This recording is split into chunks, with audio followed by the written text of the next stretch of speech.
Kemudian yang kedua, kita melihat juga soal kelemahan penegakan hukum yang dilakukan oleh kejaksaan. Misalnya, dalam beberapa kasus, ketika kasus ini sampai ke proses penyidikan, gitu, tidak ada langkah misalnya penyitaan yang dilakukan oleh kejaksaan. Ini berpotensi ke depan menyulitkan bagi kejaksaan untuk melakukan eksekusi uang pengganti. Dalam contoh ini saya bisa ambil contoh misalnya dalam kasus Bow Hasan. Ketika putusan pengadilan meminta Bow Hasan mengembalikan kerugian negara sekitar 1,2 triliun, kejaksaan tidak bisa bisa melakukan eksekusi itu karena aset-aset itu tidak ada. Artinya ada proses pengalihan aset mulai dari proses penyidikan kemudian sampai eksekusi. Jadi ketika akan dieksekusi dibilang saya jatuh miskin seperti itu. Dan saya pikir banyak kasus serupa. Artinya kalau model-modelnya cara-cara melawan korupsi dengan cara-cara yang klasik seperti ini, saya pikir mimpi di siang bolong kejaksaan bisa optimal dalam hal aset recovery. Pak Didik, benarkah ini ada keluasan atau keringanan dalam masalah penegakan hukum karena yang dipentingkan hanya merecover aset?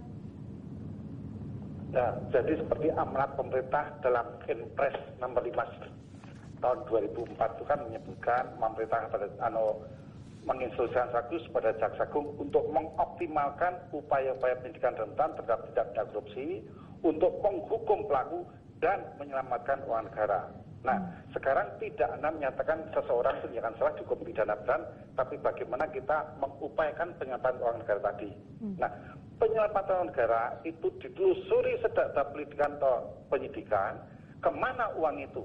Ya, pertama dari penulisan pada si tersangka sendiri atau terdakwa, kemudian para saksi, ya, kemudian keluarganya, sehingga kita melakukan penelitian itu baik kepada terdakwa atau tersangka maupun pada keluarganya.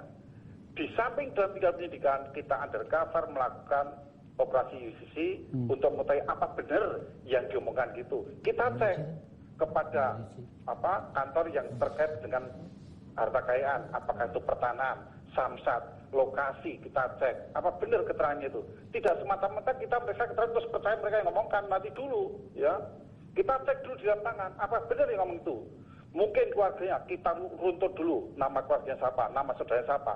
Cek di samsat, cek di pertanahan, cek di lokasi, ada tidak nama saudara itu, pemilikannya kapan, dari mana asal uangnya. Kalau ada keterkaitan dalam kasus itu, kita lakukan penyitaan.